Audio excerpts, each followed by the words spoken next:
नमस्कार। आशा करते हैं आप अपने स्थान पर स्वस्थ और सुरक्षित होंगे। दोस्तों, इस समय जो सबसे ज़्यादा प्रचलित विषय है चर्चा का, वो है रोग प्रतिरोधक क्षमता। इसे कैसे बढ़ाया जाए और इसके लिए क्या-क्या उपाय करने हैं। बहुत सारे उपाय हमारे पास रोज़ आते हैं व्हाट्सएप, ट्विटर, फेसबुक, इन सारे प्लेटफ़ॉर्म्स पे। और इसमें जो सबसे ज़्यादा चर्चित चीज़ है वो है काढ़ा। काढ़े का उपयोग अधिकांश बताया जाता है कि इस तरह के काढ़े का इस्तेमाल करने से आपकी रोग प्रतिरोधक क्षमता बहुत बढ़िया हो जाएगी। तो दो प्रश्न उठते हैं कि कौन सा काढ़ा वाकई में हमें लेना चाहिए जिससे कि हमारी रोग प्रतिरोधक क्षमता बढ़े, और काढ़ा बनाने का सही तरीका क्या है।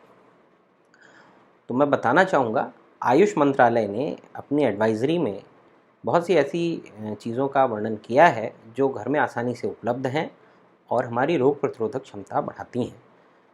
हमें उस एडवाइजरी को देखना चाहिए हमारे, और साथ ही साथ उसमें बताई गई चीज़ों को उपयोग में लाना चाहिए। मैं बता दूं, हल्दी, जीरा, तुलसी, काली मिर्च, दालचीनी, ये ऐसी औषधियाँ हैं जिनको हम मसालों के रूप में उपयोग में लाते हैं, और ये हमारी रोग प्रतिरोधक क्षमता बढ़ाने में बहुत कारगर है।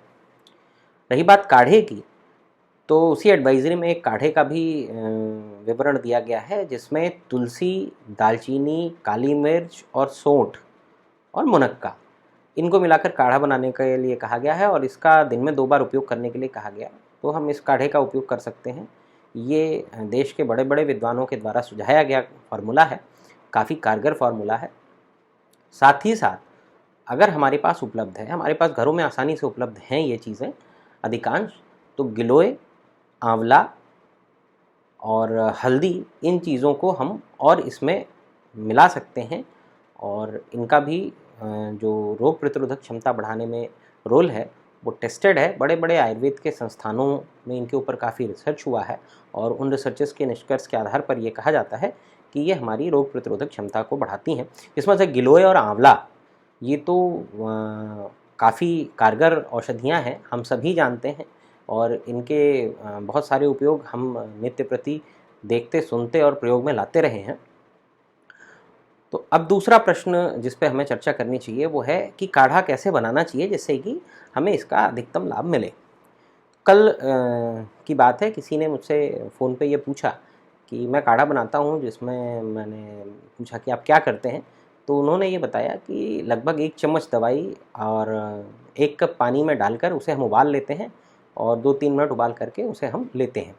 तो मैं यहाँ बताना चाहूँगा कि इसे हम काढ़ा नहीं कह सकते हैं, इसे हम फ़ांट कह सकते हैं, पर ये काढ़ा नहीं है। काढ़ा बनाने के लिए जो नियम है वो ये है कि जो भी औषधियाँ आपको प्रिस्क्राइब की गई हैं, उन औषधियों को आप दरदरा कर लें, यवकुट कर लें। हम इसे यवकुट कहते हैं, सामान्य भाषा में इसे दरदरा कहा जाता है। तो दरदरा करके एक साथ मिला करके रख लीजिए, और इनको जब आपको प्रयोग करना है उस समय लगभग 1 से 2 चम्मच, लगभग 10 से 20 ग्राम के अनुपात में लेकर, और 200 से 250 ml पानी इसमें डालें और पकाइए, और धीमी आंच पे पकाइए, तेज़ आंच पे मत पकाइए। तेज़ आंच पे पकाने पे ये जल जाएंगी, तो औषधियों का जो हमें गुण है वो सही से नहीं मिलेगा। तो धीमी आंच पे धीरे धीरे से पकाना चाहिए। और कब तक पकाना चाहिए? जब तक, वैसे तो आयुर्वेद में इसे कहा गया अष्टमांश रहने तक पकाना चाहिए, तो लगभग 20 ml से 30 ml तक बच जाए, इतना हमें पकाना चाहिए। ये एक व्यक्ति के लिए मैं बता रहा हूँ, इसी अनुपात में आपको काढ़ा बना लेना है। तो 20 से 30 ml तक, पर अगर आप इसे चौथाई से थोड़ा कम तक पकाएंगे तो भी हमें जो औषधियों के गुण हैं वो मिलेंगे, ठीक ठाक मिल जाएंगे। तो इसको इतना पकाना चाहिए, धीमे धीमे पकाना चाहिए। और सबसे इम्पॉर्टेंट चीज़ जो है, जब भी हमें काढ़े का सेवन करना है उसी समय बनाना चाहिए। कई लोगों ने ये बताया कि हम काढ़े को बना करके रख लेते हैं, आधा सुबह पीते हैं, आधा शाम को पीते हैं। ये गलत तरीका है, ऐसे काढ़ा नहीं बनाना चाहिए।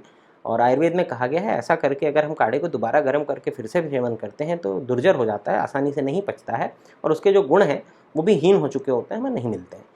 समय की अगर बात की जाए तो ऋतुचर्या के अनुसार ये जो समय है ये हीन बल समय है। इस समय शरीर का जो बल है वो हीन होने लगता है।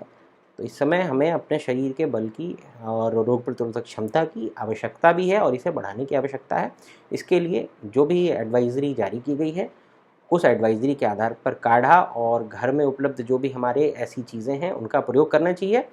तनाव से बचना चाहिए, क्योंकि तनाव भी हमारी रोग प्रतिरोधक क्षमता को कम करता है। इसके लिए योग, प्राणायाम, व्यायाम जो भी बताया गया है, जो संभव है हमारे शरीर की स्थिति के अनुरूप, वो करना चाहिए। और एक बात का अवश्य ध्यान रखें, काढ़ा या औषधि अगर आपको प्रयोग करनी है तो जो एक इसके सही सोर्स हैं, ऑथेंटिक सोर्स पे बताई गई औषधियों का ही सेवन करिए। साथ ही साथ आयुष कवच ऐप और आरोग्य सेतु ऐप, इन्हें डाउनलोड करिए ताकि सरकार की इस मिशन में आपका सहयोग पूरी तरह से सरकार को मिल सके। स्वस्थ रहिए, दूसरों को स्वस्थ रखने में मदद करिए। धन्यवाद।